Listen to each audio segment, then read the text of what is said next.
बेटा statement of profit and loss extract अगर आपको बनाना आ गया इस टॉपिक में तो अब हम बढ़ते हैं आगे। एसओएफपी का एक्सट्रैक्ट। एसओएफपी क्या होता है sir? Statement of financial position extract. Statement of financial position extract. इसका मतलब बेटा पूरी एसओएफपी हमने नहीं बनानी, सिर्फ एसओएफपी का वो पार्ट बनाना है जिसमें बैड या डाउटफुल डेट से रिलेटेड एडजस्टमेंट आती है।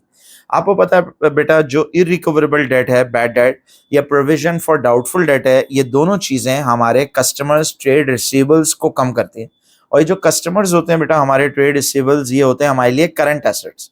तो बेटा इस टॉपिक में जब भी हम एसओएफपी एक्सट्रैक्ट बनाएंगे, इस टॉपिक में हम जब भी एसओएफपी एक्सट्रैक्ट बनाएंगे तो हम स्टार्ट करेंगे किससे? Current assets. किससे स्टार्ट करेंगे? करंट। करंट एसेट्स में हम लिखेंगे यहाँ पे ट्रेड रिसीवेबल्स। सही, वैसे तो और भी चीजें होती हैं, इन्वेंट्री होती है, अदर रिसीवेबल्स होते हैं, बैंक या कैश, लेकिन यहाँ पे हमें और किसी से कुछ लेना देना नहीं है, सिर्फ हम लिखेंगे ट्रेड रिसीवेबल्स।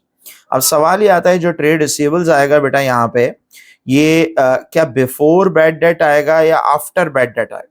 तो जवाब ये है बेटा, पॉज करें और सोचें और फिर जो है वो आंसर सुने। बेटा ये जो ट्रेड रिसीवेबल्स आएगा ये आएगा आफ्टर बैड डेट। क्यों? क्योंकि हमने एक याद रखने के लिए एक लाइन बनाई है, it's bad to show bad debt in SOFP. क्या sir? It's bad to show bad debt in SOFP. बेटा बैड डेट शो करना अच्छी बात नहीं है, बैड डेट शो करना बैड है, बैड मैनर्स हैं, बैड हैबिट्स हैं। तो हम क्या करेंगे, यहाँ बैड डेट शो नहीं करेंगे, बैड डेट को पहले ही माइनस कर देंगे। सही है। तो फॉर एग्जांपल अगर ये 10,000 है ट्रेड रिसीवेबल जिसमें से 1,000 बैड हो चुका, तो हम यहाँ लिखेंगे डायरेक्टली 9,000। तो याद रखो बेटा बैड डेट हम यहाँ शो नहीं करेंगे, वो पहले ही माइनस हो जाना चाहिए। लेकिन जो चीज हमने शो करनी है वो क्या है? वो है less provision for doubtful debt. क्या शो करेंगे बेटा? Less provision for doubtful debt.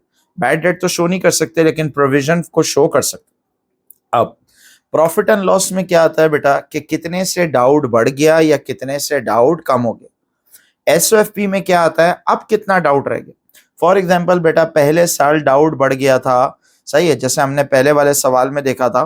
सही है, पहले साल डाउट बढ़ गया था आई गेस 1,000 से। सही है, 1,000। तो बेटा इंक्रीज भी 1,000 है और टोटल भी क्या होगा? 1,000। सही है। अगले साल फॉर एग्जांपल डाउट बढ़ गया 500 से, तो 1,000 पहले था और 500 और बढ़ गया, दोनों को ऐड कर दें, 1,000 प्लस 500 टोटल कितना हो जाएगा यहाँ पे? 1,500। सही है।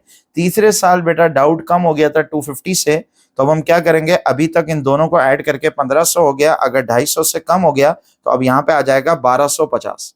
सही है। एक तो तरीका बेटा हम ऐसे देख सकते हैं जैसे मैंने आपको बताया।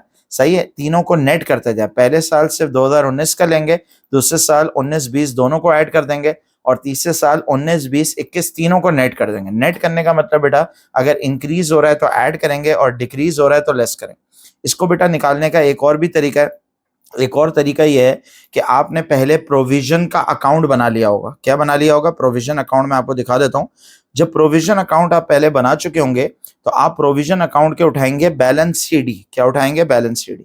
तो पहले साल बैलेंस सीडी कितना आ रहा है बेटा? 1,000। अगले साल बैलेंस सीडी कितना आ रहा है? 1,500। और तीसरे साल बैलेंस सीडी कितना आ रहा है? 1,250। तो याद रखो बेटा ये जो एसओएफपी बनती है ये ईयर एंड पे बनती है, तो इसमें क्या आएगा? बैलेंस सीडीज आएंगे। और तीसरा सबसे आसान तरीका वो ये है प्रोविजन निकालने का कि जो ट्रेड रिसीवेबल्स है बेटा डायरेक्टली उस पर आप क्या करेंगे? परसेंटेज लगाएंगे। ट्रेड रिसीवेबल्स पे डायरेक्टली क्या लगाएंगे? परसेंटेज। तो जो ट्रेड रिसीवेबल दिया हुआ है उस पर हम परसेंटेज लगाते जाएंगे हर साल की, ये माइनस करेंगे। तो बेटा अगर ट्रेड रिसीवेबल्स में से प्रोविजन माइनस कर दें तो ये क्या हो जाएगा बेटा? अमाउंट नेट हो जाएगा। सही है बेटा, यहाँ तक आ गई बात समझ?